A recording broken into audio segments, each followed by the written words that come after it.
love stories.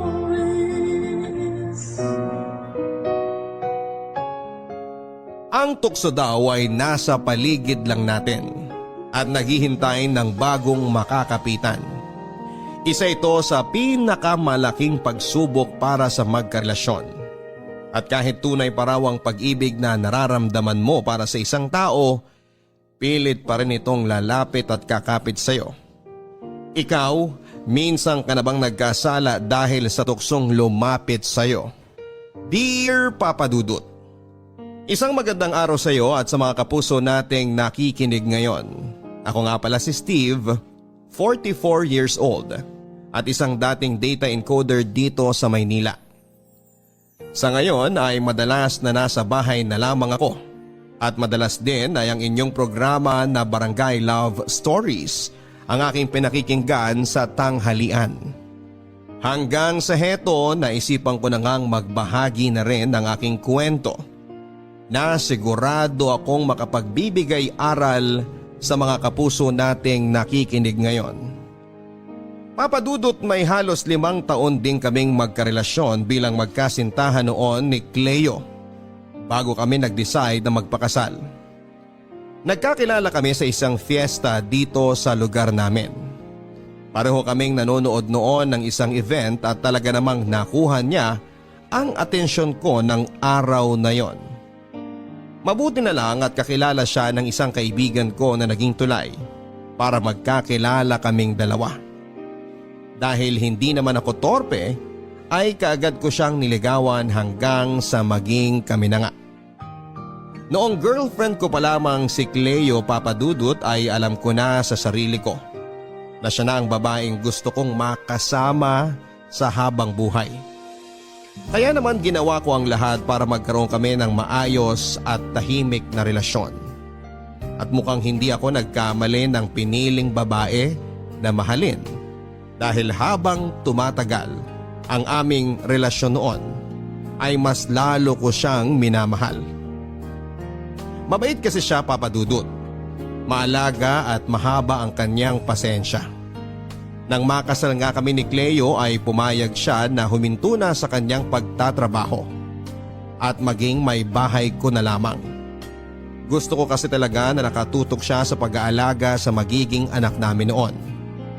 At sa loob nga ng 6 na taon naming pagsasama bilang mag-asawa ay biniyayaan kami ni Leo ng 3 magagandang anak na babae.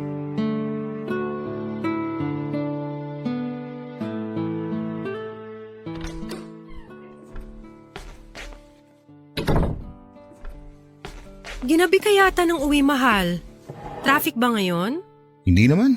Pinaiwan kasi kami ng boss namin sa trabaho kanina at nag-meeting lang kami sandali. Kaya hindi na rin ako nakapag-text sa'yo na gagabihin ako masyado ngayon. Ganun ba? Sinubukan kang hintayin ng mga anak natin na makauwi. Pero ako na nagsabi na matulog na sila dahil may pasok pa sa eskwela bukas. Ano nga pala yung pinagmitingan nyo kanina? Ay, nangyari na ang kinatatakutan ko, mahal. Ha? Anong ibig mong sabihin? Wala na akong trabaho. Tinanggal na nila kami. Teka, paano nangyari yun? Wala ka namang ginawa na kahit na anong mali o kasalanan, di ba? Siyempre wala. Kaya lang Ano? Naalala mo ba yung sinabi ko dati na kailangan manalo ng mayor na sinusuportahan natin? Oo, kaya lang hindi nangyari yun dahil masyadong malakas na naging kalaban niya. Teka, ano bang kinalaman niya sa pagkatanggal mo sa trabaho? Nangyari na nga kasi yung kinatatakutan namin sa opisina. Pinalitan ng bagong mayor ang lahat ng mga tao doon na mga bago niyang staff. At kami mga trabahador ng dating mayor, ang una nilang tinanggal. Pero hindi naman pwede mangyari yun. Sinubukan niyo na bang kausapin si mayor? O kaya ang ibang tao na mas mataas ang posisyon sa inyo? Oo, pero syempre, hindi kami hinarap ni mayor. At ang sabi lang sa amin ng ibang tauhan niya, huwag na raw kami gumawa ng iba pang aksyon kung gusto namin makuha ng buo at maayos ang lahat ng naipon naming pera sa trabaho. So paano yan? Ibig sabihin, kailangan mo na talagang tanggapin na tuluyan ka ng mawawalan ng trabaho? Mukhang ganun na nga, mahal. Sorry ha. Alam ko nang pwede mangyari to pero hindi ko pinaghandaan kaagad. Ano ka ba, mahal? Wala kang kasalanan. Ginawa mo naman ang lahat para maging maayos ang trabaho mo. Sila lang talaga ang naging unfair sa inyo. Kaya wag na wag mong sisisihin ang sarili mo. Tsaka, sigurado naman ako na makakahanap ka rin kaagad ng trabaho. Kaya wag ka nang panghinaan ng loob. Salamat, mahal. Salamat talaga sa suporta at pag-unawa mo sa akin. Tayong mag-asawa lang naman ang palaging magbibigay ng pangunawa at suporta sa isa't isa. At kahit kailan, hindi ako mapapagod na gawin yun sa'yo. Papadudot, dahil medyo may edad na ako nang matanggal ako sa trabaho ay nahirapan akong makahanap ng bagong mapapasukan sa lugar namin. At kahit medyo malaki ang nakuha kong pera mula sa dati kong pinagtatrabahuhan, ay hindi yun tumagal ng mahigit 1 taon sa amin ang asawa ko at mga anak. Hanggang sa unti-unti na nga rin naming nagalaw ang sariling ipon namin ni Cleo na dapat ay para sa pag-aaral ng mga anak namin. Sinabi rin ni Cleo noon na gusto na niyang tumulong sa mga gastusin at susubukan din daw niya na maghanap ng trabaho, papadudot. Kaya lang hindi ako pumayag dahil sa totoo lang ay medyo ma-pride din akong lalaki. Ayos lang naman sa akin kung magkakaroon ng trabaho ang asawa ko. Pero dapat ay mauna muna akong makahanap bago siya. Hindi ko hahayaang mangyari na habang nasa trabaho siya, ako naman ang nasa bahay lang at naghihintay sa kanyang pag-uwi kasama ang mga anak namin. Ayoko ng ganong klase ng setup, papadudot. Ako ang lalaki. Kaya dapat ako ang nagbabanat ng buto at kumikita para sa buong pamilya ko.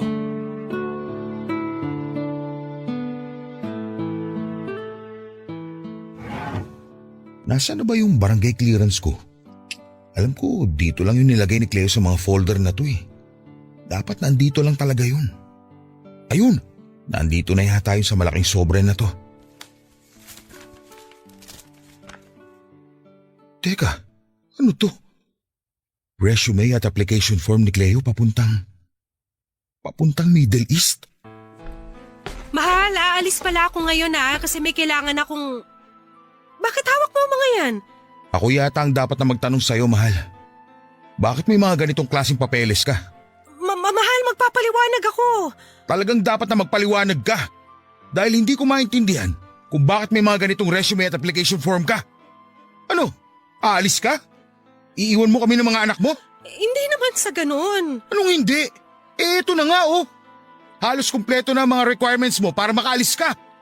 Tapos hanggang ngayon, hindi mo pa rin sinasabi sa akin ng tungkol dito. Dahil alam ko naman na hindi ka papayag kapag pinaalam ko sa yung plano ko. So ano na palang bagong plano mo? Aalis ka na lang na walang paalam? Nagigising na lang kami ng isang umaga ng mga anak natin na wala ka na sa tabi namin? At wala na rin ang mga gamit mo dito sa bahay? Ganun ba? Ganun ba, Cleo? Makinig ka kasi muna sa akin, Steve. Para sa atin din naman tong ginagawa ko. Lumalaki na ang mga anak natin, pati na mga gastusin dito sa bahay Pero wala pa rin akong trabaho hanggang ngayon. Pwede bang patapusin mo muna ako magsalita? Palagi kitang pinakikinggan sa gusto mong sabihin, kaya sana naman ako muna magsalita sa pagkakataon na to. Pakinggan mo naman muna ako. Alam ko na mali talaga na tinago ko to sa'yo. Steve, matagal ko nang sinasabi sa'yo na niyayaya ako ng ate ko na magtrabaho sa ibang bansa kung nasan siya ngayon. Pero ayaw mo akong pakinggan at palaging umiinit ang ulo mo sa tuwing pag-uusapan natin to.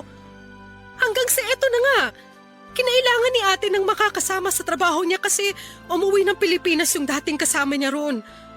Steve, ayokong sayangin ang pagkakataon na to. Maliit lang ang magagastos ko rito pero malaking pera ang babalik sa atin. Pero paano ako? Kami ng mga anak mo. Matitiis mo bang iwan kami dito? Kung yun ang paraan para kahit paano guminhawa ang buhay natin, gagawin ko yun. Marami pa tayong dapat bayaran at mga gastusin dito. Kasama ng bahay na to, kaya please. Umayag ka na.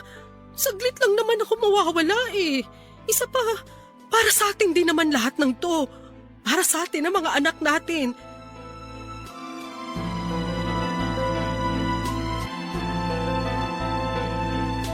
Papadudot, aaminin ko na isa sa mga dahilan kung bakit naggalit ako noon kay Cleo dahil sa pagtatago niya ng tungkol sa pag-alis niya ay dahil natakot ako.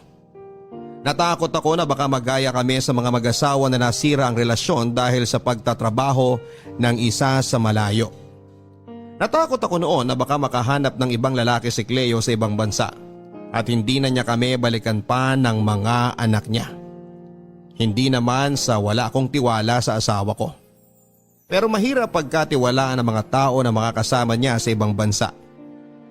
Paano kung makakita nga siya ng iba nang mas higit pa sa akin? Paano kung bigla na lang niyang tapusin ang relasyon naming dalawa habang nasa malayo siya? Hindi ko talaga alam ang gagawin ko kapag nangyari ang lahat ng kinakatakutan ko. Pero ayoko din namang maging makasarili, Papa Dudut. Dahil kahit saang angulo ko tignan, may point ang lahat ng sinabi ni Cleo. Marami kaming gastusin at kailangang bayaran. Isa na nga po sa pinakamalaking binayaran namin ay ang hinuhulugan naming bahay at lupa na tinitirhan namin noon.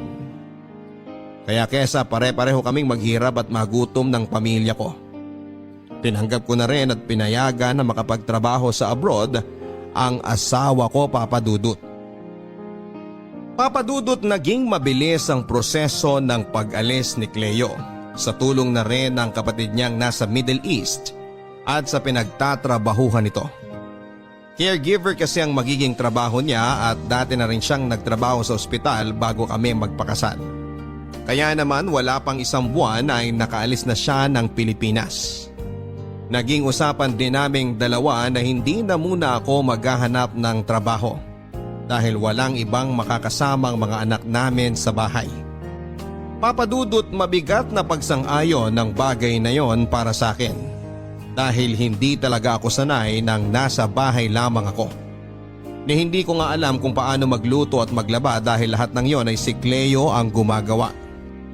Mahirap pala talagang pagsabay-sabayin ang mga gawaing bahay at ang pag-aalaga sa mga bata, Papa Dudut. At hindi ko ma-imagine noon na kinakaya yung gawin lahat ng asawa ko nang walang tulong mula sa akin. At kahit kailan din ng mga panahon na yon, ay hindi ako nakarinig ng kahit na anong reklamo mula sa kanya. Papa Dudut, kung naging madali ang proseso ng pag-alis niya, ay hindi naman ang proseso ng pagtanggap namin ng mga anak ko na malalayo na si Cleo sa amin. Hindi pala kasi ganong kadali ang lahat, Papa Dudut. Sobrang hirap ng tinatawag nilang long distance relationship. May mga oras at araw lang kung kailan kami pwedeng magkatawagan. Tapos limitado lamang ang oras dahil medyo mahigpit ang mga amo nila ng kapatid niya.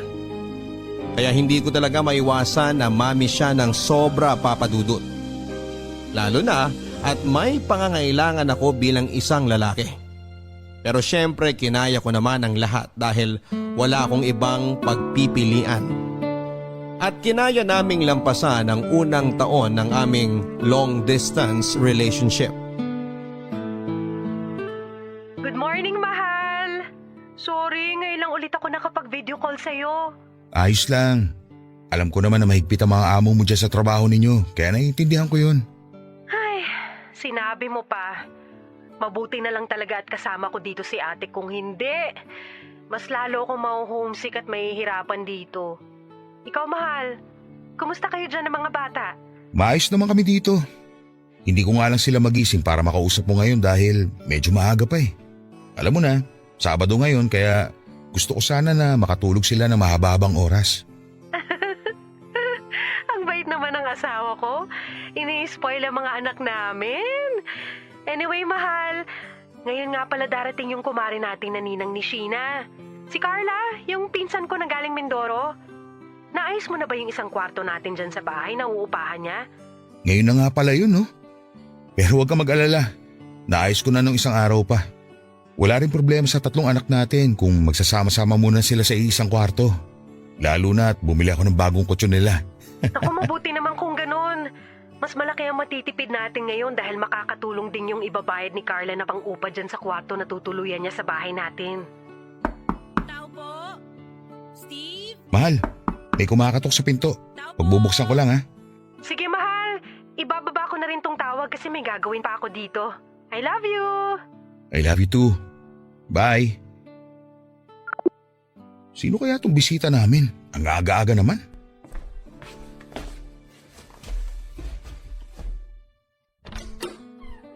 Steve? Mare, Steve, ikaw nga! Kamusta ka na? ikaw na ba yan? Oo, ako nga to. Bakit parang gulat na gulat ka? Sa bagay, 6 na taon na rin ang nakalipas mula nung huli tayong magkita. Saka, ano ka ba? Carla na lang ang itawag mo sa akin, wag na yung mari-mari na yan. Sige, grabe ang laki ng pinagbago mo ah. Salamat. Sana mas gumanda ako sa paningin mo. Pero baka naman pwedeng papasukin mo muna ako sa loob dahil medyo mainit na dito sa labas. Ay, oo, sige. Liga, pasok ka na. Salamat, Steve. Papadudot, hindi ko alam kung bakit gano'n na lamang ang naging reaksyon ko nang mapagbuksan ko ng pintuan ng kumare namin ni Cleo na si Carla. Pinsang buo siya ni Cleo at ninang ng panganay na anak naming si Sheena. Siguro kaya gano'n na lamang din ang naging reaksyon ko ay dahil noong huling beses na nagkita kami ay sa kasal pa nga namin ang asawa ko. Bagong panganak lang si Carla noon kaya medyo may katabaan talaga siya ng panahon na yon. Pero nang makita ko siya sa labas ng bahay namin ay ibang-iba na ang kanyang itsura. Magkalapit lamang ang aming edad pero para bang mas bumata siyang tignan. Pumayat siya pero hindi yung sobra. Katamtaman lamang kaya mas naging kapansin-pansin ang magandang hubog ng kanyang bewang at malusog na hinaharap. Napaisip pa ako noon kung paano ba nagawang iwan si Carla ng dati niyang asawa at sumama sa ibang babae. O baka naman nang maghiwalay silang dalawa ay saka nagpaganda at nagpaseksi ang kumare ko. Noong magkausap kami ni Cleo noon sa video call tungkol kay Carla ay naikwento ng asawa ko. Nakakahiwalay lang pala ni Carla sa asawa niya. Kaya mag-isa nang binubuhay ni Carla ang anak niyang nasa probinsya. Hanggang sa nakakuha nga siya ng magandang trabaho dito sa Maynila at si Cleo naman ang nag-offer na upahan na lamang ni Carla ang bakanting kwarto sa bahay namin. Malaking tulong din kasi ang pera na yon sa paghuhulog namin ng tinitirhan naming bahay noon. Isa pa ay malapit lang din ang bahay namin sa pinagtatrabahuhan ni Carla.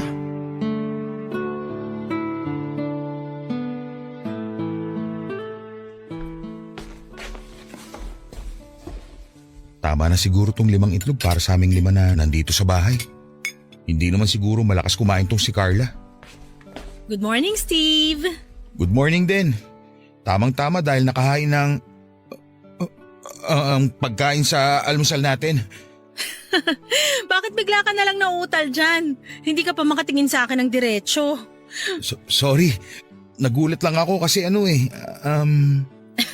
Kasi nakatapis lang ako ng tuwalya. Pasensya ka na ha. Ganito kasi talaga ako sa umaga. Lalabas ng kwarto ng nakatapis lang para pagkatapos magkape, diretso nang maligo sa banyo. Ito ba yung kape na para sa akin? Oo. Ang sarap nitong kape mo ha. Sakto lang ang tapang at tamis. Salamat.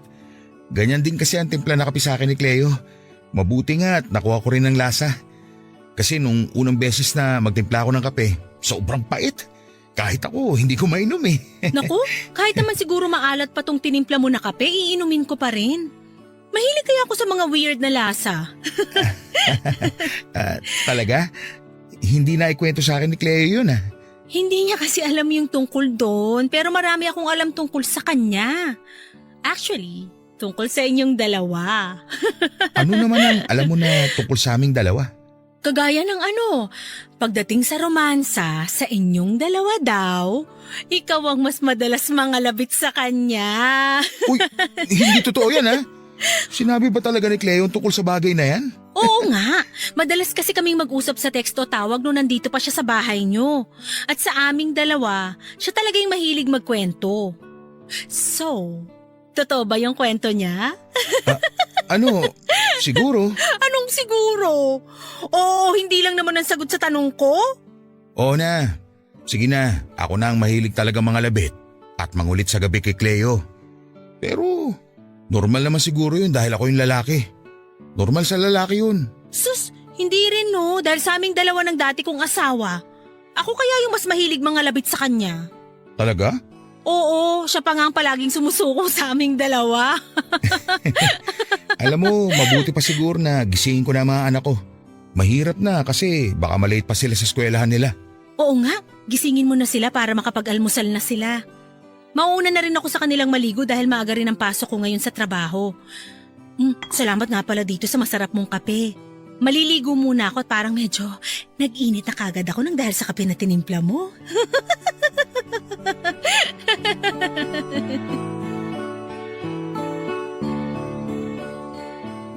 Papa Dudut, wala naman akong naging problema mula nang tumira si Carla sa bahay namin.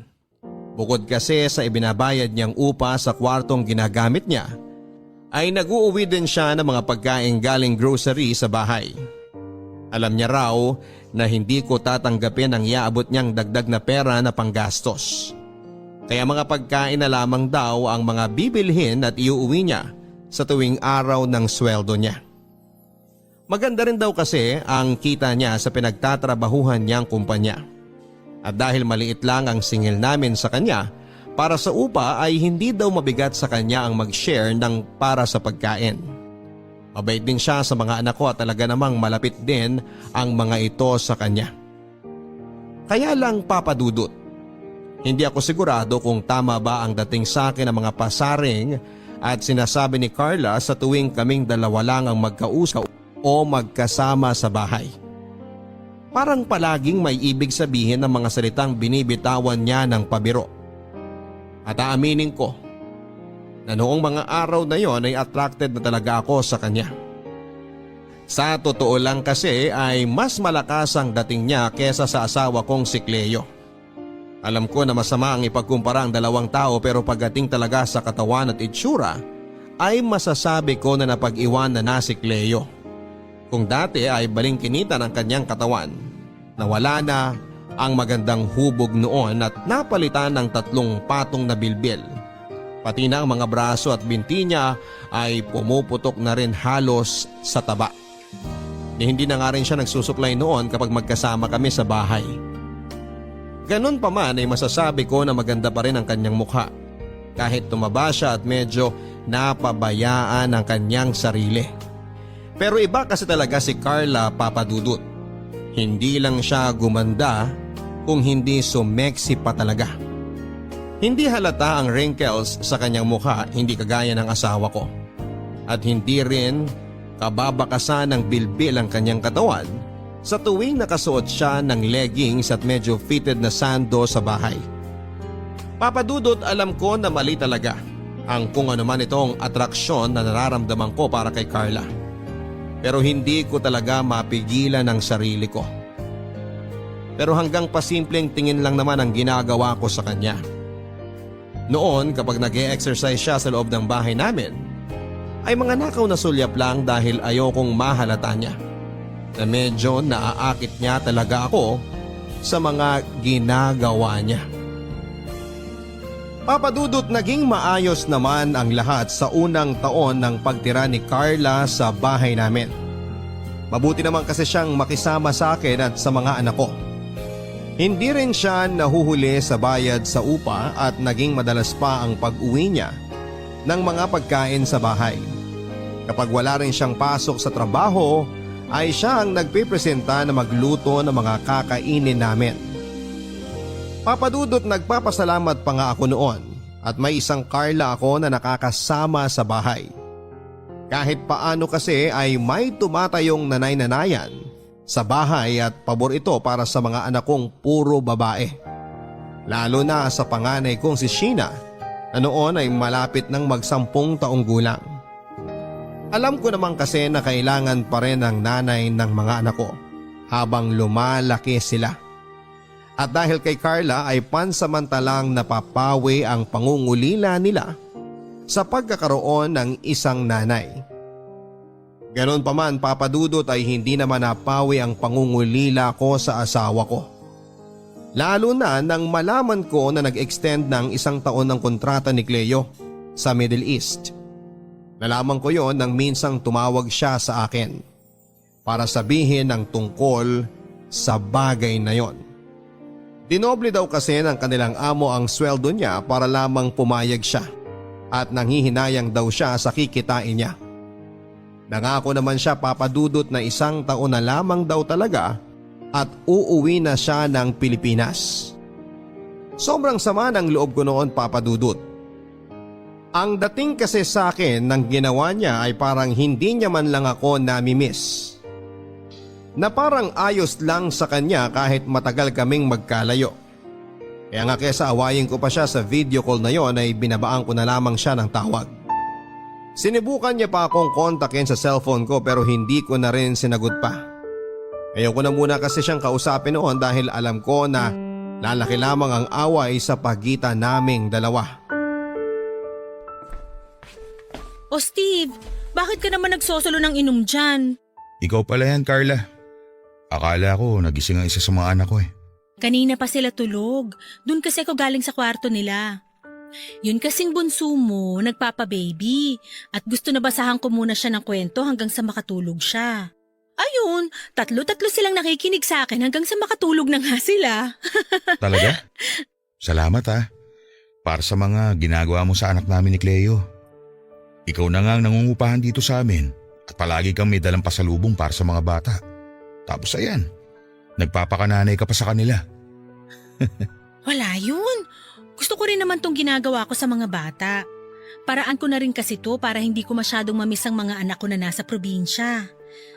Mabalik ako sa tanong ko. Bakit nga pala nagsosolo ka dito ng inom? Medyo nagkatampuan kasi kami ng pinsan mo eh. Nag-extend kasi siya ng 1 pang taon na kontrata dun sa trabaho niya. Ang usapan namin, 2 taon lang siya malalayo sa amin ng mga anak niya. Alam ko naman na medyo maliit pa lang naiipon namin mula na magtrabaho siya sa Middle East. Pero ayoko na kasi sanang mas tumagal pa ang paglayo niya sa amin eh. Ano ba kasi ang dahilan at ayaw mo talaga na umalis siya? Bago kasi umalis si Cleo, nakwento niya sa akin na pinagtalunan niyo din daw ang desisyon niya na magtrabaho abroad. Malaki naman ang kita doon kumpara dito. Kaya siguro mas okay na kung hayaan mo na lang siya na mag-extend pa siya ng 1 taon. Mabilis lang naman ang panahon. Hindi mo kasi naiintindihan eh. Pareho kayo ni Cleo. Bukod sa takot na nararamdaman ko na baka maagaw siya sa akin ng iba, may pangangailangan din naman ako bilang asawa niya. Hindi niya naisip yun eh. Oh, bakit mo ko tinatawanan? Seryoso ako sa mga sinasabi ko. Paano? Parehas tayo ng problema. Kaya nga alam mo, naisip ko, bakit kaya hindi natin pagsaluhan ang problema na to? Alam ko naman kung ano ang tinutukoy mo eh. Sandali lang, Carla. Huwag kang masyadong dumikit sa akin kasi baka makita tayo ng mga bata eh. Tulog na nga sila, kaya huwag ka nang mag-alala. Carla, sandali lang. Malito eh. Itigil mo nga paghalik mo sa akin. Walang mali dito, kaya pagbigyan mo na ako. Huwag kang mag-alala. Hinding-hindi ito makakarating sa pinsan ko. Kaya enjoy na lang natin ang pagkakataon na to.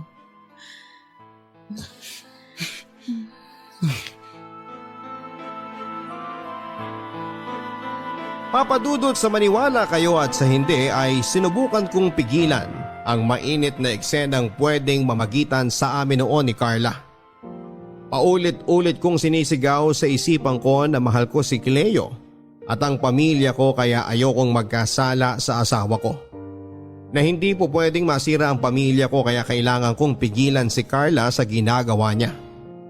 Pero dahil nakailang bote na rin ako ng alak noon at aaminin ko na medyo sabik rin talaga ako sa bagay na yon, ay hindi ko na napigilan pa si Carla at ang sarili ko.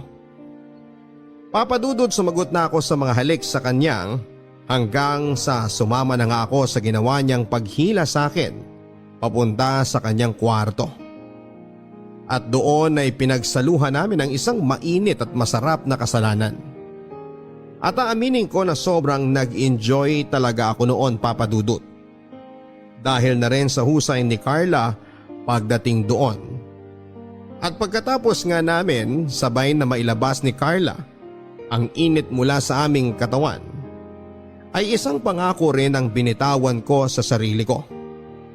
Na hindi na ako uulit pa sa makamundong kasalanang yon. Muli rin naman kaming nagkaayos kaagad ni Cleo nang tumawag siya kinabukasan. Wala na rin naman ako magagawa pa kung gusto niya talagang mag-extend ng 1 taon pa sa kanyang trabaho. Nakapirma na siya ng kontrata at hindi na yon pwedeng bawiin o baguhin pa.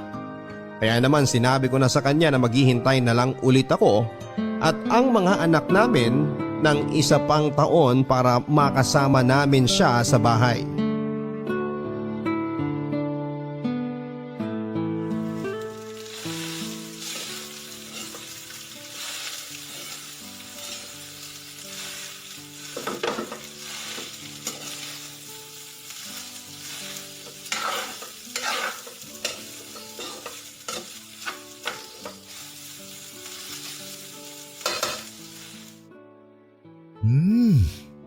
Ayos na ang lasa nitong fried rice ko. Sigurado magugustuhan to ng mga bata. Uy! Good Carla! morning. Oh, bakit parang nakakita ka ng multo? Saka nasa na ang good morning kiss ko? Huwag ka mag-alala, hindi ako bad breath sa umaga. Sandali nga. Bumitiw ka muna sa pagkakapulupot mo sa bato ko. Oh, bakit? Hindi ba gusto mo na nilalaro tong batok mo? Ang lakas kaya ng kiliti mo dito. Oo nga, kaya lang. Baka kasi magising na ang mga anak ko at makita nila tayo. Hindi pa sila magigising dahil masyado pang maaga. Kaya nga lumabas kagad ako ng kwarto ko Alam mo na, para makapagpainit tayo pareho bago mag-almusal. Papa? Ninang Carla? Sheena, anak? Gising ka na pala. Kanina ka pa ba dyan sa may tabi ng lamesa? Hindi naman po masyado. Pero Papa, ano pong ginagawa ni Ninang sa inyo? Wala. Ano lang, may tinitingnan lang siya sa leeg ko. Oo, tama. May tiningnan lang ang ninang mo sa leeg ko kasi namumula to kanina Mabuti pa, umupo ka na dyan at dadaling ko na dyan sa lamesa ang pagkain para sa almusal ninyo. Gigisingin ko na lang po muna ang mga kapatid ko. Sige anak. Carla, ano ba? Itigil mo na nga yung pangaharap mo sa akin. Halos makita na nga tayo ng anak ko. Yun nga ang exciting, yung nagtatago tayong dalawa. Tsaka saglit lang naman to, promise. Ganito na lang. Tanghali naman ang pasok mo, hindi ba? Ituloy na lang natin ito mamaya pag alis ng mga bata. Para hindi tayo nagmamadali. Tawak natin ang oras natin. Mabuti pa, sumabay ka na lang muna sa kanila mag-almusal. Halika na. Papadudot na guilty talaga ako nang muntika nang makita ng panganay ko ang kalaswaan na ginagawa namin ng ninang niya. Nagilty ako pero natalo pa rin ako ng init at bumigay sa ginagawang panunukso sa akin ni Carla. Iba kasi talaga siya. Magpainit at magbigay ng ligaya. Mahirap iwasan at tanggihan. Yung tipo na parang ako pa ang magsisisi kapag tinanggihan ko ang ginawa niya sa akin. Kaya sinabi ko na lamang na maging mas maingat sana kami ni Carla sa ginagawa naming kaharutan dahil ayoko rin na makita yon ng mga anak ko at magsumbong sa asawa ko. Naiintindihan naman daw ni Carla ang sitwasyon dahil ayaw niya rin daw na masira ang samahan nila ni Cleo bilang malapit na magpinsan. Ginawa niya lang daw yon dahil kagaya ko ay may pangangailangan din daw siya na matagal nang hinahanap ng kanyang katawan. Kaya naman Papadudot naging malinaw po sa aming dalawang lahat. Wala kaming relasyon. At tanging ang paglabas lamang ng init ng aming katawan ang pakay namin sa isa't isa. At ng mga oras na yon ay sigurado ako sa aking sarili na isang babae pa rin ang tanging nilalaman ng puso ko. Si Cleo lang at wala ng iba pa. Kaya hindi pwedeng malaman ni Cleo noon ang kung ano man ang ginagawa namin ni Carla habang natutulog ang mga anak ko sa kanilang kwarto. Papadudot, may oras noon na muli akong nangako sa sarili ko. Naiiwasan ko na ang makamundong kasalanan na pinagsasaluhan namin ni Carla. Na hindi ko na i-entertain pa ang panunukso niya sa akin. Natatakot kasi talaga ako na makarating kay Cleo ang lahat at masira ang pamilya namin. Yon ang ayoko talagang mangyari. Ang mawala siya sa akin at ang mga anak namin. Pero papadudod, sadyang mahirap talagang iwasan ang ginagawa ni Carla. Lalo na at nasa iisang bahay lamang kami. Madalas tuloy ay nakikita na kami ng ibang anak ko pero kaagad ko namang pinapahinto si Carla sa kung ano man ang ginagawa niya sa akin na kalaswaan. Mabilis din akong gumagawa ng dahilan sa mga anak ko at kaagad silang pinapapasok sa kwarto nila. Kapag nakakausap nila si Cleo sa video call ay wala namang kahit na anong binabanggit ng mga bata tungkol sa nakikita nila sa amin ni Carla, na labis ko namang pinagpapasalamat. Kaya mas dumalas pa ang ginagawa naming kasalanan ni Carla. Hanggang sa gawin na rin namin yon sa mismong kwarto namin ng asawa ko at sa ibabaw pa ng kama namin ni Cleo. Nakaka-guilty pero masarap yung sarap na pakiramdam na pinapanalangin ko na sana ay wala ng katapusan. Muli naman akong nangako noon, papadudot, na oras na umuwi na si Cleo ay tuluyang ko na talagang tatapusin kung ano man ang namamagitan sa amin ni Carla.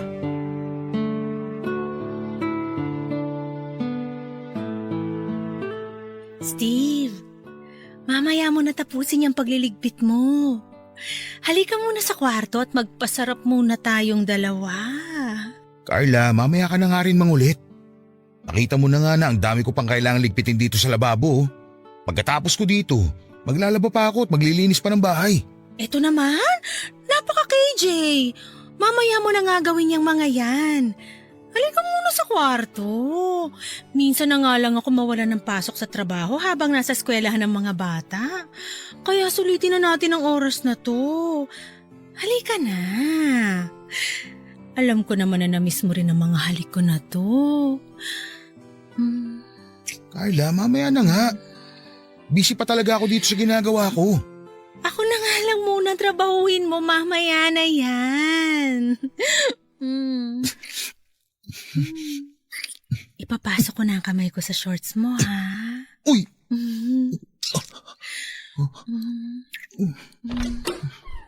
Mahal! Nandiyan ka ba sa... Cleo? Kailan ka pa nakauwi? Mga walang niya kayo! Mga hayop! Ikaw! Kailan mo pa ako ginagago? Kailan niya pa ako winawalang niya ng babaeng yan? Napakawalang niya mong babae ka! Pinagkatiwalaan kita tapos ganito ang gagawin mo sa akin! Hayop ka! Nasasaktan ako! Masasaktan ka talaga sa akin dahil kakalbuhin kitang babae ka! Losyang ka! Losyang pala, ha? Walang iya ka talaga? Kaya pinagpalit ka ng asawa mo dahil dyan sa ugali at itsura mo! Tingnan mo nga yung sarili mo! Ikumpara mo yung lumba-lumba mong katawan sa sexy kong katawan! Kung magiging ganyan lang din ang itsura at ugali ko kagaya ng sayo, haliparot ka! Hindi ko nagugustuhin yan! Dahil nakakadiri ka! Mahal! Mahal, tama na yan! Huwag mo akong mahawak-hawakan, Steve! At mas lalo huwag mo akong matawag-tawag na mahal! Gago ka! Nandidiri ako sa'yo! Ang bababoy niya! Sige! Magsama kayo na makating ahas na yan! Babalik ako at kukunin ko ang mga anak ko! Napakagago niyong dalawa, mga hayop! Kakarbahin kayo! Lumba-lumba! Tapachoy! Baboy! Gabiana! Cleo, sandali! Mag-usap muna tayo! Steve, hayaan mo na siya. Nandito naman ako eh. Hayaan mo na siyang umalis ng bahay na to. Carla, pwede ba? Bitiwan mo nga ako! Ako na lang ang piliin mo. Huwag mo lang sundan yung losyang mong asawa na mataba. Ano bang sinasabi mo? Alam mo naman na sa umpisa pa lang, Wala akong kahit anong nararamdaman para sa'yo, hindi ba? Kailangan kita, ha? Mahal na kita, Steve! Pero hindi nga kita mahal. At wala akong kahit na anong espesyal na nararamdaman para sa'yo. Dapat alam mo yun sa umpisa pa lang. Dahil pinag-usapan na natin na magtitikiman lang tayong dalawa. Na ibibigay lang natin sa isa't isa ang pangangailangan ng katawan natin. Yun lang, Carla. Hanggang doon lang tayo. Hanggang doon lang ang usapan nating dalawa. At dapat malinaw yun sa'yo.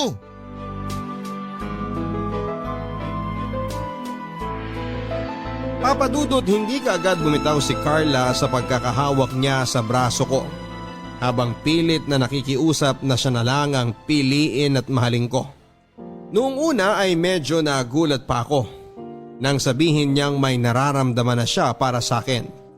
Dahil ang buong akala ko ay pareho kami ng pagkakaintindi na walang kahit na anumang pwedeng ma-involve na feeling sa ginagawa namin. Na puro pagpapasarap lang ang pakay namin sa isa't isa. Kaya nga paulit-ulit ko siyang sinasabihan na mag-ingat kami sa kalokohan na ginagawa naming dalawa. Pero wala pala talagang mabahong lihim na hindi nabubunyag. Hindi ko na rin kaagad nasundan pa noon si Cleo dahil nakasakay na siya ng tricycle, dala ang maleta niya, Papa Dudut. Wala akong ideya na uuwi siya noon sa bahay namin. Kaya sobrang laki ng naging pagsisisi ko nang maabutan niya kami sa ganong eksena ni Carla. Yun talaga ang pinakakinakatakutan ko na mangyari sa lahat. Ang makita ni Cleo ang kalokohan na ginagawa namin ng kumare niya. Papadudot na lamang ko din noon mula sa isang kaibigan na sinundo ni Cleo ang mga anak namin mula sa eskwelahan at umuwi sila sa bahay ng nanay niya.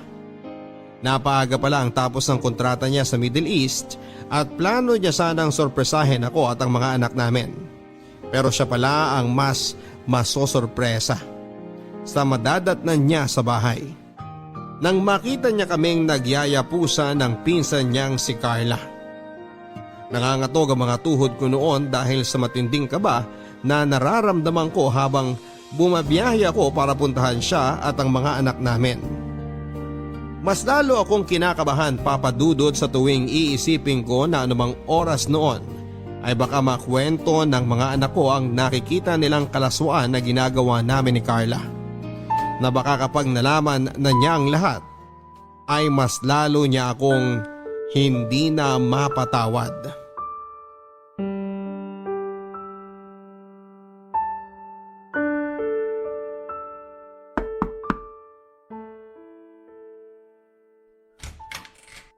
Papa, kayo po pala. Sheena, anak? Nandyan ba ang mama mo? Kakausapin ko lang siya. Pakitawag mo naman siya. Opo, nandito po siya pero galit na galit po siya sa inyo, Papa. Anak, sorry ah. Sorry sa naging kasalanan ko sa inyo. Papa, bakit po kayo umiiyak? Anong ginagawa mo rito? Itiwan mo ang anak ko, wag mo siyang yakapin. Tangkapal din naman talaga ng mukha mo na sumunod pa dito. Sheena, pumasok ka sa loob. Doon kayo sa kwarto ng kapatid mo. Pero Mama… Sabi na pumasok ka na sa loob!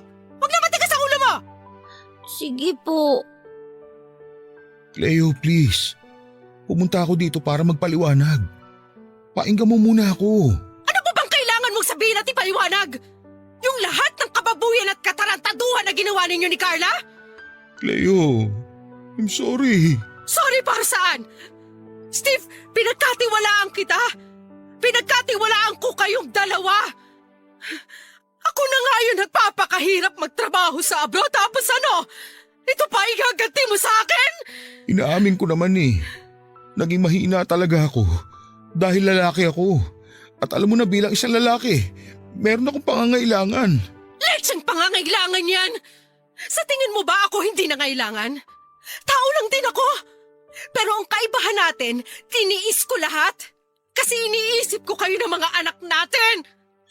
Ang gago mo, Steve! Sa maniwala ka at sa hindi, si Carla ang lumapit sa akin. Pinilit ko naman siyang iwasan eh. Kaya lang nangati ka rin. Idadahilan mo pa talaga na siya ang lumapit-lapit sa'yo?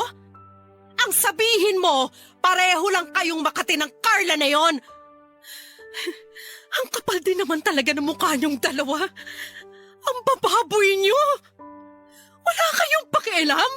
Kahit nakikita ng mga batang ginagawa niyong dalawa? Hindi totoo yan. Anong hindi? Palalabasin mo pa na sinungaling ang mga anak natin? Lalo na si Sheena na ilang beses kayong nakita na nagkukulong sa kwarto natin! Sa kwarto pa talaga nating mag-asawa. Anong klaseng mga tao kayo? Pinapakita niyo talaga ang mga kababuhay niyo sa mga bata, Steve! 3 ang anak natin! 3 babae! Cleo, sorry. Sorry talaga. Patawarin mo ako. Alam ko naman na nagkasala ako eh. Gagawin kong lahat para mapatawad mo ako. Magbabago na ako. Hindi ko na uulitin yun. Please, Cleo. Hindi ko na alam ang gagawin ko sa buhay ko kapag nawala kayo sa akin ng mga anak natin. Dapat inisip mo yan bago ka gumawa ng kalokohan. Dahil ako, wala akong ibang ginawa at inisip noon kundi ang mapabuti ang buhay ng pamilya natin. Alam ko naman na ayaw mong umalis ako at magtrabaho sa malayo. Pero para sa atin din naman to, Steve. Para sa mga anak natin. Tiniis ko lahat ng pagpapahirap sa akin sa trabaho. Tapos makikita ko, nagpapakasarap ka lang pala sa ibang babae. Sorry din, Steve, pero hindi na kita mapapatawad pa. Hindi na kailanman. Kaya wag mo na sasayangin ang oras mo na bumalik-balik pa rito dahil hindi na kami babalik ng mga anak mo sa bahay na yon na paulit-ulit na binaboy ni Carla! Papadudot kahit na ilang beses pa akong lumuhod at magmakaawa kay Cleo ng araw na yon, ay hindi niya tinanggap ang paghingi ko ng tawad. Bumalik-balik ako sa bahay nila pero hindi niya na ako hinarap pa. Tanging ang nanay na lamang niya ang nakipag-usap sa akin para sabihin na ayaw na akong makita pa ni Cleo. Dahil sa sama ng loob ko noon, Papadudot, ay nagpakalunod ako sa alak bago muling bumalik sa kanila. Sumigaw ako ng sumigaw, umiyak at nagwala sa labas ng bahay nila habang nakikiusap na sana ay harapin ako ng asawa ko. Lumabas noon si Cleo pero pilit lang akong pinagtabuyan. Hanggang sa ipabarangay na ako ng mga kapitbahay nila dahil daw sa ingay na ginagawa ko sa lugar nila. Nang bumalik ako sa bahay namin ay naabutan ko noon si Carla at naghihintay sa akin. Siya naman ang pilit kong pinapaalis sa bahay at buhay ko. Itinatako sa isipan ko na kailanman ay hindi darating ang araw na pipiliin ko siya dahil si Cleo lamang ang mahal ko at ang mga anak namin.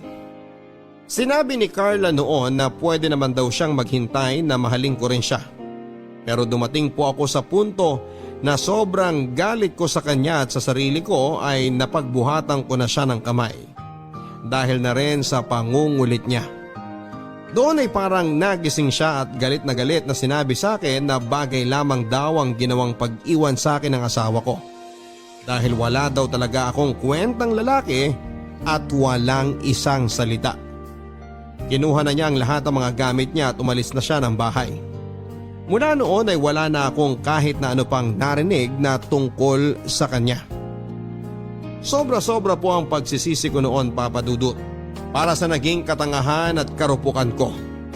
Sinayang ko ang magandang relasyon namin ng asawa ko pati na ang mga pangarap namin para sa pamilya ko. Inisip ko noon na sana ay nagpakatatag ako at umiwas sa lahat ng tukso. Dapat ay iningatan ko ang tiwalang ibinigay niya sa akin. Dahil yun na lamang naman ang pwede kong isukli sa lahat ng pagtatrabaho, pagsusumikap at pagsasakripisyo ni Cleo para sa amin ng mga anak namin. Yun lang ang pwede kong ibigay sa kanya sa oras na bumalik siya noon pagkatapos ng ilang taon na pagtatrabaho niya sa malayo. Pero ganun po talaga siguro ang buhay, Papadudot. May mga bagay tayo na nagagawa na sobra-sobra nating pinagsisisihan. Lalo na kung hindi na tayo nabigyan pa ng pangalawang pagkakataon. Papadudot, ngayon po ay 2 taon na kaming magkahiwalay ng asawa ko. Hindi man sa papel pero hindi niya na po ako itinuring pa na asawa niya. Labag man sa loob ay pumayag na rin ako na ibenta ang bahay na malapit na sana naming matapos na hulugan. Pati na rin ang ilang mga gamit doon. Pinaghatian namin ang pera ng lahat ng pinagbentahan at nagkasundo na rin na hindi na kami muli pang magsasama bilang mag-asawa.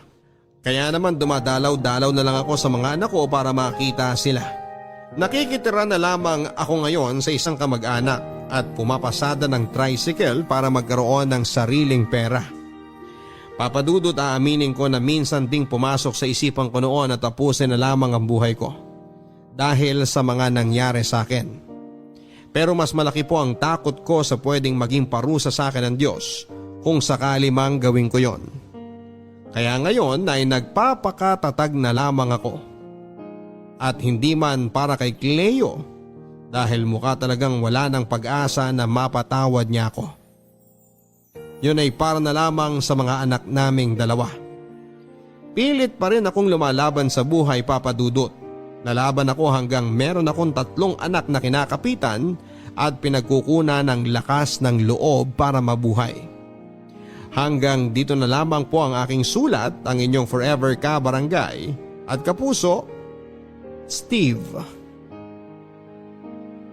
Mga kwento ng pag-ibig, kwento ng pag-asa at mga kwento ng buhay dito sa Barangay Love Stories. Love Stories. Forever! Ang mga kwento ng pag-ibig, kwento ng buhay at kwento ng pag-asa dito sa Barangay Love Stories. Love Stories.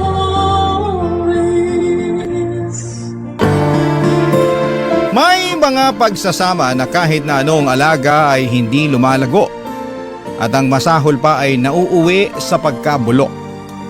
Ngunit may mga pag-ibig naman na sumisibol sa hindi inaasahang pagkakataon na pinagtibay ng mahabang panahon.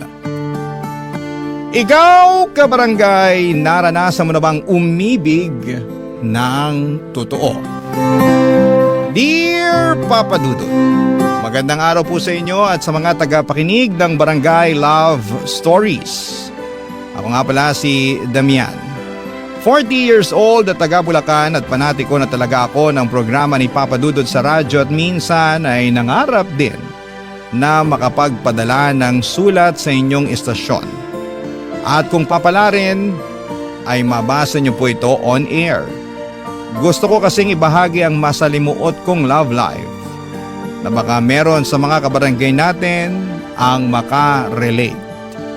Magsisimula ang lahat 6 na buwan pagkatapos ng kasal namin ni Paloma. Schoolmate kami noong college pero hindi siya nakapagtapos ng pag-aaral dahil kinailangan na niyang magtrabaho. Bale, nagkakilala kami dahil pareho kaming miyembro ng school publication namin noon. Fast forward. Muli kaming nagkita ni Paloma sa isang bar sa Quezon City. Noong mga panahong nagmo-move on ako sa ex-girlfriend ko na niloko ako.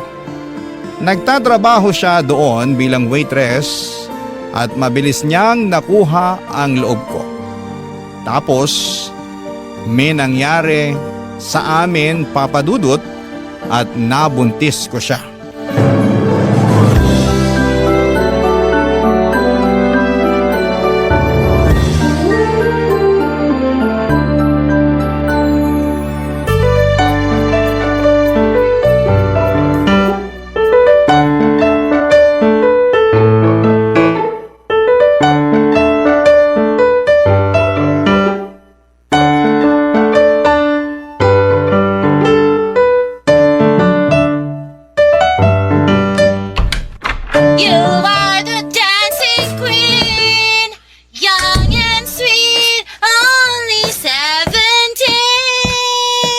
Paloma! Dancing Queen! Paloma! Ano ba yun? Kita mong kumakanta yung tao eh. Alam ko pero Pero ano? sumasakit kasi yung ulo ko eh. Kararating ko lang galing sa trabaho tapos pagpasok ko dyan sa pinto ng bahay, boses mo agad naririnig ko. Matakot ka kung boses ng ibang lalaki ang marinig mo. Ano sabi mo? Wala. Sabi kong epal mo naman. Ha? Anong ha? Kumakanta lang naman ako rito tapos babanatan mo ko ng ganyan? Para mo na rin sinabi na masakit sa ulo yung boses ko. Oh, kita mo na? Sabi ni, kunwari ka pa. Isipin mo rin kasi mga kapitbahay natin. Baka mamaya may bigla na lang kumatok dyan sa pinto natin para ireklamo ka eh. Wala akong pakialam sa kanila. Nakikinig na nga lang sila, magrereklamo pa sila. Sinuswerte yan. Paloma, please. Alam mo, buti pa kakain na ako. Ano bang naluto mong ulam? Ha? Nako, ano kasi... Asan dito? Dito ba sa kawali? Kaso walang laman eh. Dito sa kaldero. Pasensya ka na, Damian Pero wala kasi akong nalutong ulam. Pati nga sinaing wala. Ano? Ba't naman ganun? Kasi pagod ako. Pagod? Bakit? Ano bang ginawa mo rito sa bahay bukod sa kumanta maghapon at magkalat? Grabe ka naman sa magkalat. Totoo naman eh. O, tignan mo. Daming kalat ng mga sitsires sa sahig. Tapon-tapon, no? Pati pambalot ng kung ano ng pagkain. Pati itong mga plato na ginamit mo pa yata kaninang umaga, dito lang sa lababo. Hindi mo man lang mahugasan, no? Kahit na binabaran mo man lang sana ng tubig para hindi naman sana nanigas yung mga tira-tirang kanin. Tsaka sana rin, ano? Sana nilagyan mo sa plastic yung mga tirang pagkain. Hindi na nakakalat dyan sa lababo dahil sigurado iipisin tayo rito sa bahay. Hindi ko na nga nagawa kasi Oo, kasi pagod ka pero sa pagkakalat hindi ka pagod. Nasasabi mo lang yan kasi hindi ikaw nagbubuntis. Subukan mo kaya para malaman mo na nakakapagod lalo na lumalaki na tong tiyan ko tang bigat-bigat na rin dalhin. Kaya nga mas lalo mong ingatan yung sarili mo at yung anak natin. Hindi yung ganyan parang wala ka namang pakialam eh. At paano ako nawala ng pakialam, Aber? Sa dami ng kalat sa sahig na pwede mong maapakan at maging mitya ng pagkadulas mo, dapat mas maging maingat ka. Kaso nga hindi mo ginagawa eh. Tapos yung mga kinakain mo pa puro hindi masusustansya. Alam mo naman na may baby na sa tiyan mo, Paloma, di ba? Alam ko naman yun. Hindi ko nakakalimutan yun. Araw-araw ko kayang nakikita ang sarili ko sa salamin na hirap na sa pagbubuntis. Kaya ayos lang naman siguro na pakainin ko ng masarap ang sarili ko, di ba? At saka pag sinabi kong masarap, yan yung mga sinasabi mong hindi masusustansya. At saka, kilala mo naman ako na hindi ako maguling na tao, di ba? Ayoko ng gulay, hindi ko malunok. Parang bumabara sa lalamunan ko. Nakakasuka. O siya, sige. Sabi ko nga ako dala maglilinis at magluluto. Huwag ka na magluto. Matagal pa yun eh. Buti pa, mag-take out ka na lang. Papadudot, gusto ni Paloma na pakasalan ko siya noong nalaman naming buntis siya. Ewan ko pero napao niya ako. Kahit na hindi ko naman siya mahal. Oo, mahalaga siya sa akin dahil nanay siya ng anak ko. Pero hindi pa kasi ganon kalalim ang pagkakakilala ko sa kanya. Ngunit natuturuan naman ng puso at yon ang eksaktong ginawa ko. Kaya lang ay hindi pa nagtatagal simula nang makasal kami ay kinakitaan ko na agad ng komplikasyon ng relasyon namin. Unti-unti ay mas nakilala ko ang ugali ng aking asawa. At habang tumatagal, papadudot, ay hindi ko na yon nagugustuhan. Tamad siya sa bahay. Hindi malinis at hindi niya rin ako inaasikaso bilang asawa niya. Sa kabila ng lahat ay inunawa ko si Paloma dahil nga sa buntis siya ng mga panahong yon. Naisip ko na baka may rektang epekto sa pag-iisip ng isang babae ang pagdadalang tao niya. Hormones, ika nga. Kaya bilang lalaki ako na ang nag-adjust. Ako ang nag-asikaso sa aking sarili at sa aming dalawa. Kasabay po noon ay sinubsob ko ang sarili ko sa pagtatrabaho at pilit na inalis sa aking isipan ang mga problema ko sa bahay. Pero sadyang mahirap gawin yon, lalo na at nagpatong-patong na ang aking mga isipin, papadudot.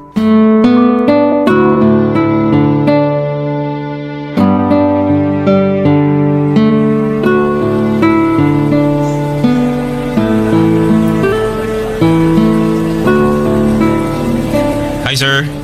Here's your coffee. Thank you. Pasensya na. Hindi ko kasi narinig kagad eh. No worries, sir. Enjoy your drink. Thanks.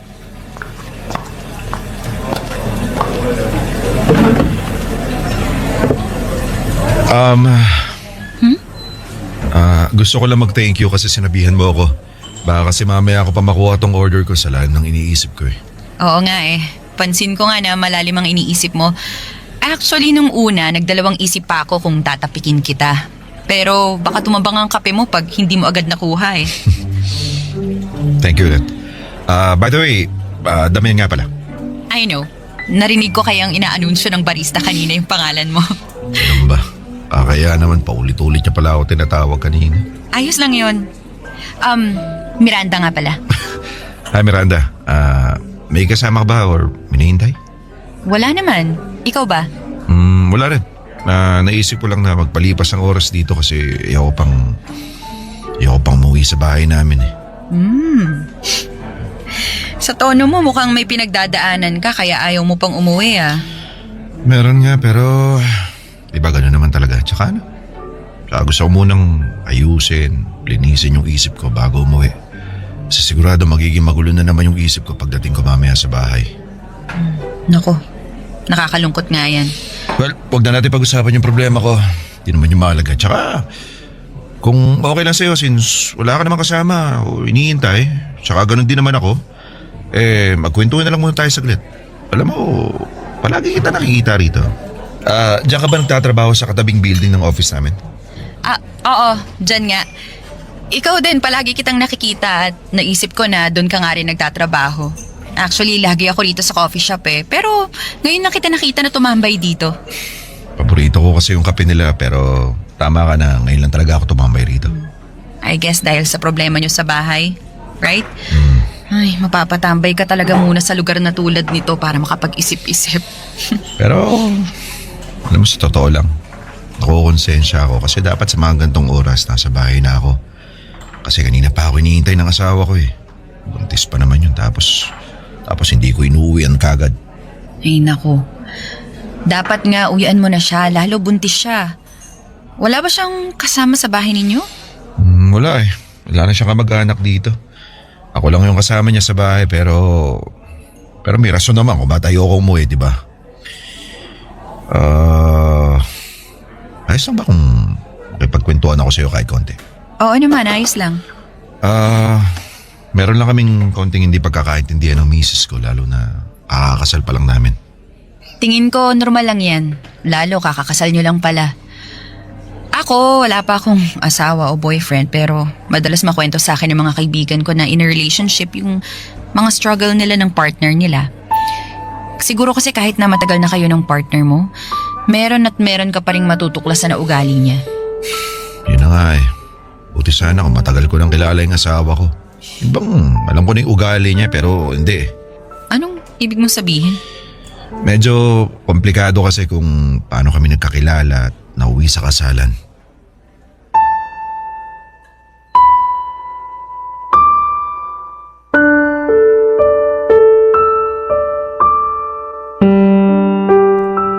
Papadudot, hindi kami personal na magkakilala ni Miranda ngunit nakita ko na siya na ng ilang beses dahil magkatabi lamang ang gusali ng aming opisina.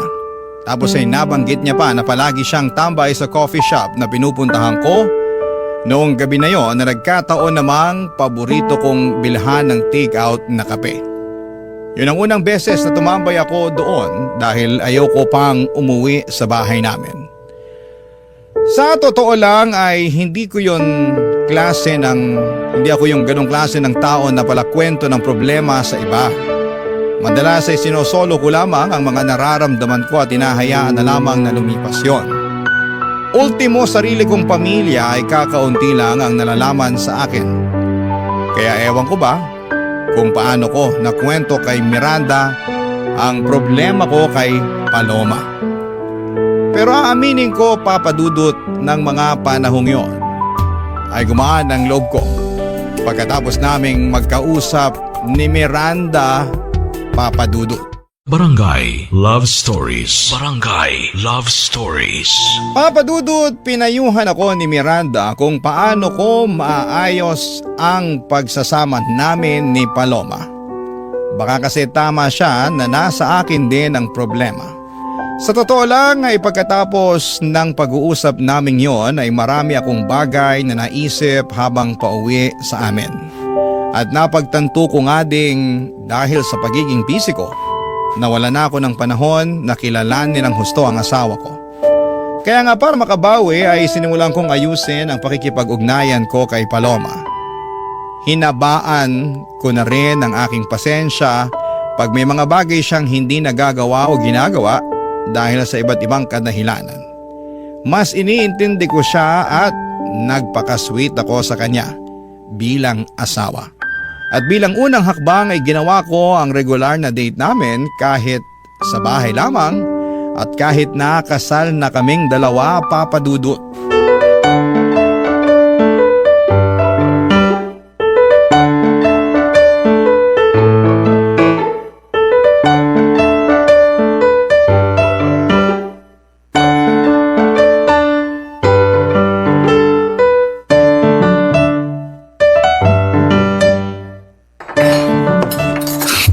Sigurado matutuwa nito si Paloma. Luto ko ba naman yung paborito niyang pagkain? Ano yung naaamoy kong mabaho? Ano mabaho? Wala namang mabaho rito. Meron. Ayan o. Alin? Itong niluto kong kaldereta? Oo, yan nga. Tsaka, kadiri. Pula na pula naman yan. Natural.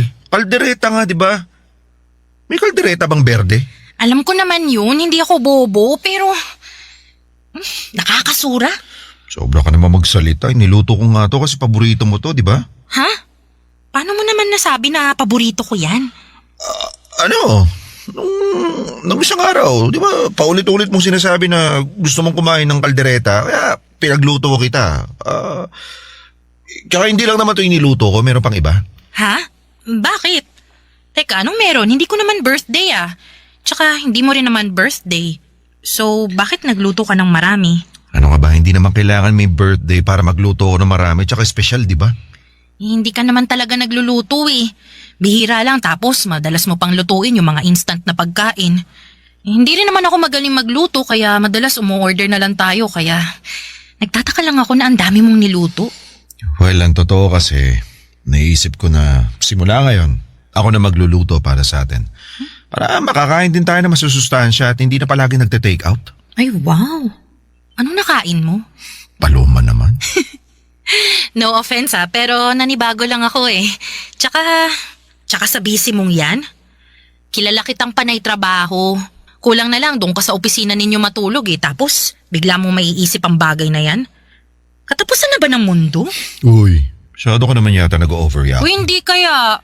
Hindi lang talaga ako sanay. Kaya nga masanay ka na kasi regular ko na itong gagawin, ha?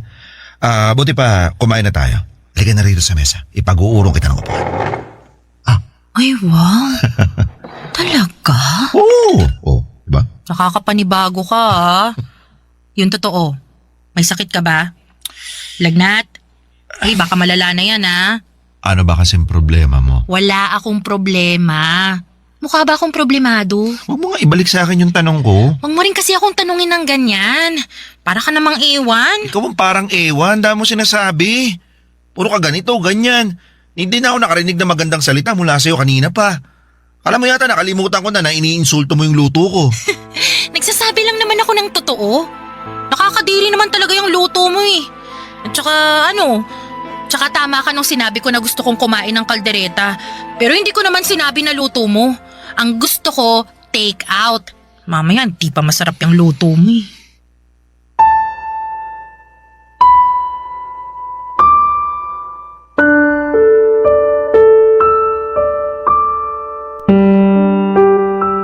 Papa Dudut, hindi ko nagustuhan ang mga sinabi sa akin ni Paloma. Nasaktan ako ng husto lalo na at hindi pa nagtatagal noong mapagtanto ko ang mga pagkukulang ko sa kanya. Pero imbes na bigyan ako ng chance na bumawi ay binaliwala niyang effort ko at ininsulto ang luto ko. Kaya sabihin nyo na ang isip bata ako ng gabing yon pero nagtampo talaga ako ng husto kay Paloma. Para magpahupa ng nararamdaman ay nakaugalian ko ng tumambay sa coffee shop kung saan kami nagkwentuhan ni Miranda. Gumaan kasi ang loob ko pag nandun ako kumpara pag nasa bahay namin. Tapos ay muling naulit ang pagkikita namin doon ni Miranda at pagkwekwentuhan ng saglit. Pero hindi nagtagal ay unti-unti na ring sumibol ang aming pagkakaibigan. Kaya lang merong nangyayari na hindi ko lubos na inaasahan, Papa Dudut.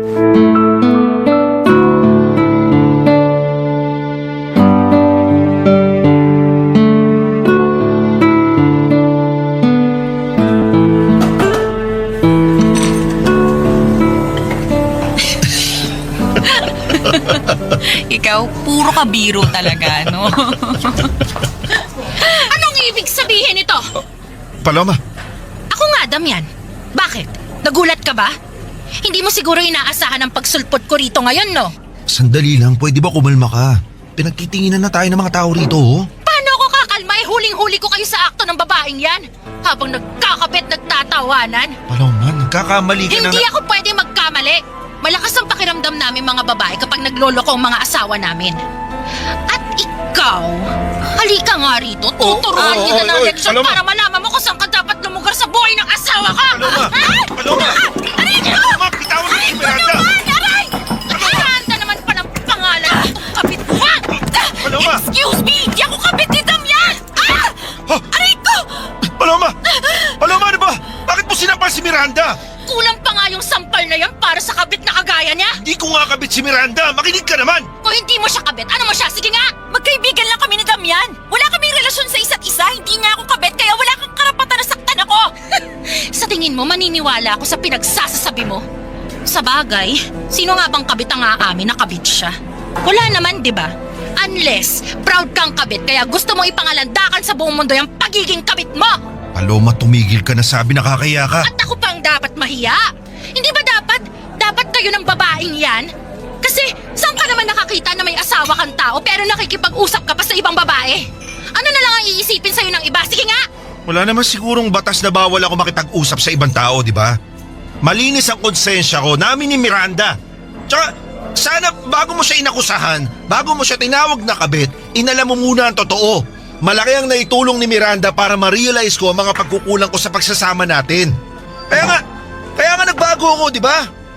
Mas inisip kita, mas pinagtuunan ko ng pansin kung paano ko maaayos yung pagsasama natin. Pero anong ginawa mo? Lagi mo na lang binabaliwala yung mga effort ko. Kung ano-ano pang insulto yung naririnig ko mula sa'yo. Alam mo, para kang bata o maste, ang hirap mong intindihin.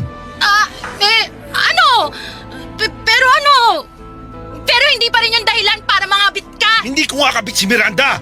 Wala kaming relasyon bukod sa pagiging magkaibigan. Dyan nga nag-uumpisa yung lahat eh. Kunwari magkaibigan. Kaibigan lang daw pero nagkakamabutihan na pala. Kaya wag na wag mo ako pinaglololoko, Damian ha. Pare-pareho lang kayong mga lalaki. Yung mga estilo ninyo, iisa lang kaya wag talaga ako.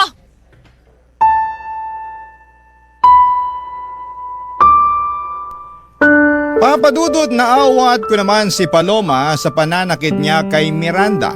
Agad ko siyang pinakalma kahit na galit talaga siya. Ultimo ako ay nasaktan ng asawa ko at wala siyang pakialam doon. Hanggang sa tumulong na rin ang mga tauhan ng coffee shop na kinakaroonan namin. Noong tumigil na sa pagwawala si Paloma ay napansin ko na paalis na si Miranda. Sinundan ko na lamang siya ng tingin kaya nasampal pa ako ng aking asawa. Sobrang nakakahiya ang mga nangyari at nag-away pa ulit kami ni Paloma sa pag-uwi namin sa bahay. Natural ay pinagtanggol ko ang sarili ko. Nangatwiran ako na wala akong ginagawang masama para pagbintangan niya na nagtataksil sa kasal namin. Pinaintindi ko sa kanya na maling-mali ang ginawa niyang pag-iiskandalo. Pero walang pagsisisi si Paloma, para sa kanya ay tama lang ang ginawa niya. Papadudot simula noon ay hindi na ako bumalik pa sa coffee shop na yon. At hindi ko na rin nakita pang muli si Miranda, Papadudot. Barangay Love Stories. Barangay Love Stories. Papadudot, mabilis na lumipas ang maraming taon. Nagpatuloy ang buhay namin ni Paloma at sa araw-araw na lamang na nagdaan ay palala ng palala ang konsumisyong hatid niya. Hindi pa rin siya maimis sa bahay at madalas na napapabayaan niya ang responsibilidad niya bilang isang ina at asawa sa amin ng anak niya. Simula kasi ng mga anak siya ay nagbuhay dalaga na si Paloma. Sa totoo lang ay hindi ko maasahan si Paloma bilang katuwang sa bahay namin. At kapag binabanggit ko sa kanya ang tungkol sa mga bagay na yon ay nagagalit siya at sinusumbat naman sa akin ang pakikipag-usap ko sa ibang babae. Siyempre nahihiya ako dahil ayokong marinig yon ng anak ko. Baka kung ano pa ang isipin niya tungkol sa akin na ama niya. At yon ang gustong mangyari ni Paloma, kaya pakiramdam ko ay napapaikot niya ako sa sarili niyang mga palad. Halimbawa pa ng mga ginagawa niya ay ang paghuthot niya sa akin ng pera at pananakot na iskanduluhin ang buong angkan ko pag hindi ko sinunod ang kagustuhan niya. Hanggang isang araw ay meron akong nalaman tungkol sa aking asawa, Papa Dudut.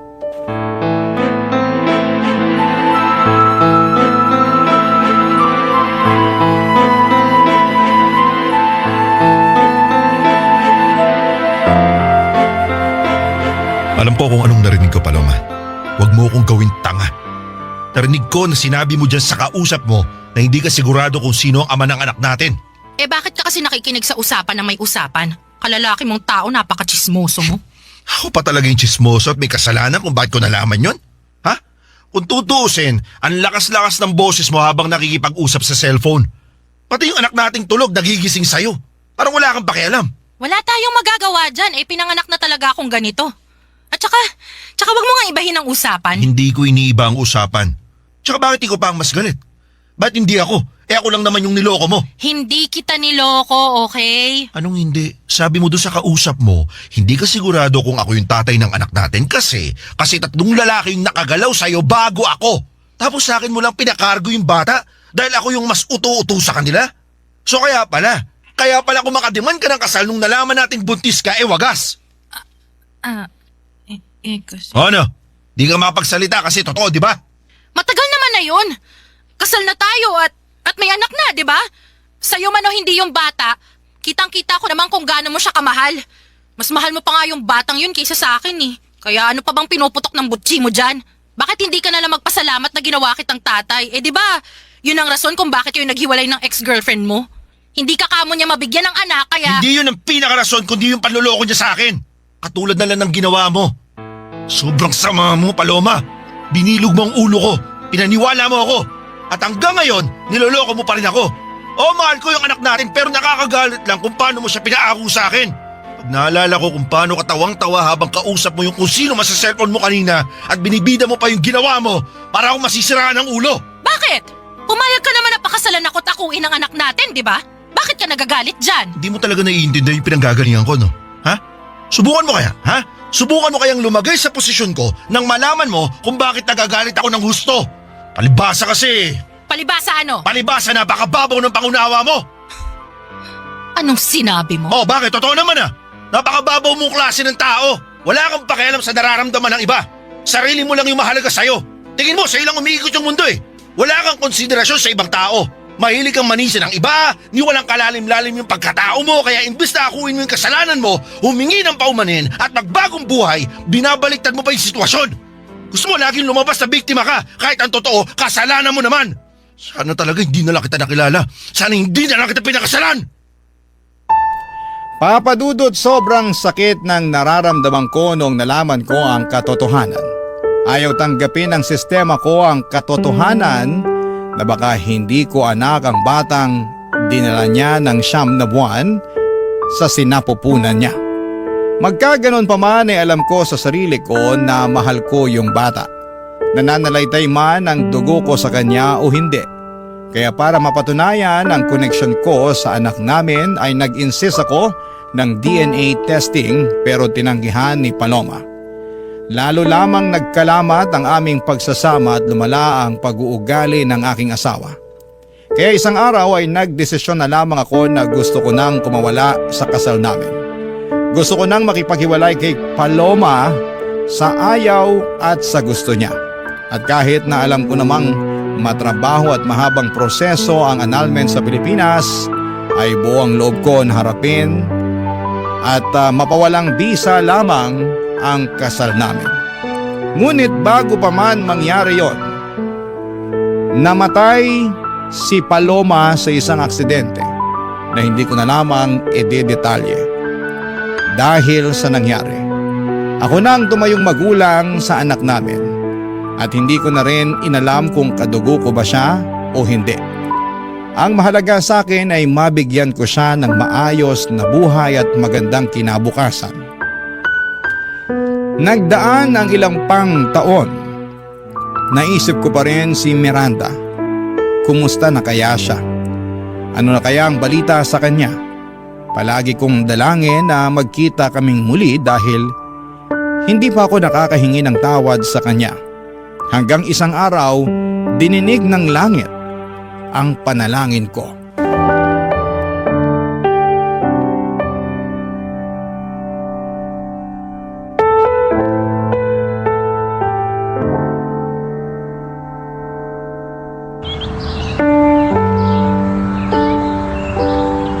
Hindi ko akalain na pagkalipas ng ilang taon, magkikita tayo muli.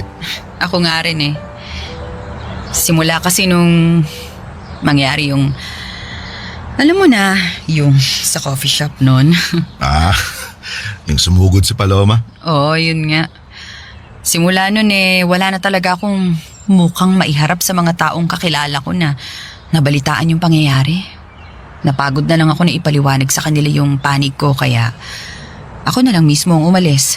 Nag-resign ako nun sa trabaho at pinursu ko ang pag-abroad. Sakto, may pending application ako nun sa Taiwan.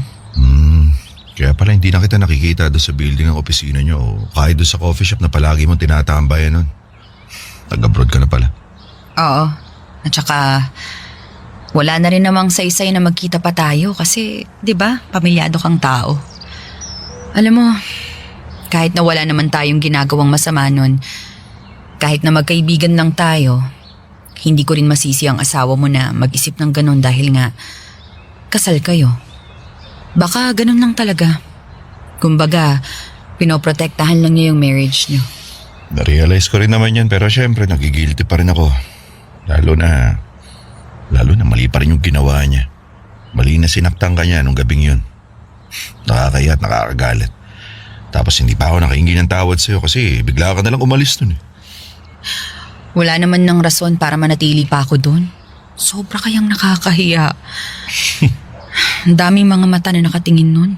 Nanguhusga. Nagsasabi ng opinyon at kuro-kuro pero alam mo, nakamove on naman ako nun. Napatawad ko na ang asawa mo. Lalo babae rin naman ako kaya ayos lang kahit na hindi ka na humingi ng tawad sa akin. Salamat pero gusto ko pa rin sana na patawarin mo kami, Miranda. Patawarin mo rin ako kasi hinayaan ko mangyari sa'yo yung bagay na yun. Naging mabuti kang kaibigan sa akin kahit na sa maiksing panahon pa lang nating nakikilala yung isa't isa. At mabuti rin yung intensyon mo para maging maayos yung pagsasama namin ni Paloma. Ilang siguro lahat ng tao ay nakakaunawa ng sitwasyon, lalo na yung asawa ko. Huwag mong sabihin yan. Asawa mo pa rin siya. Hindi na. Ha? Anong ibig mong sabihin hindi na? Nakipag-iwalay na ako sa kanya. Sa tingin ko kasi di talaga kami compatible. Sinubukan ko naman maging mabuting asawa sa kanya pero siya mismo yung ayaw makisama. Paano ba naman sa araw-araw na lang na nagdaraan sa aming pagsasama, pakiramdam ko para namin sinusuka yung isa't isa. At ang pinakamasakit doon, ang pinakarason kung bakit ginusto ko na makipagkala sa kanya, yung pagsisinungaling niya sa akin tungkol sa anak namin. Kasi narinig ko mula sa usapan nila ng kaibigan niya sa cellphone na bukod sa akin, meron pa palang 3 lalaki nakagalaw sa kanya. At baka isa sa amin yung ama ng anak niya. Kaya yun, sa akin na lang niya pinakargo kasi ako yung mas madaling biktimahin. Napaka-uto-uto ko rin. Grabe. Diyos ko. Nakakalungkot naman kung ganon. Tama ka. Lalo na minahal ko yung anak namin para lang pagdudahan kung kadugo ko ba siya o hindi. Pwede bang malaman kung anong nangyari sa inyo pagkatapos nun? Well, bago pa maaprobahan ng korte yung annulment ng kasal namin, na-aksidente si Paloma na ikinamatay niya. Diyos ko po. Dami nangyari na. Oo. Parang roller coaster. Nakakabigla yan ha. Well, hindi ako masaya na namatay siya dahil pinahalagaan ko pa rin naman si Paloma. Siya yung nanay ng anak namin. Wala na rin ako pakialam kung ako ba talagang tatay ng anak namin o hindi. Basta ang gusto ko lang, mabigyan siya ng maayos na buhay at kinabukasan. Siguro, kung masaya man ako ngayon, dahil sa wakas malaya na ako sa babae na hindi ko naman talaga lubusang minahal.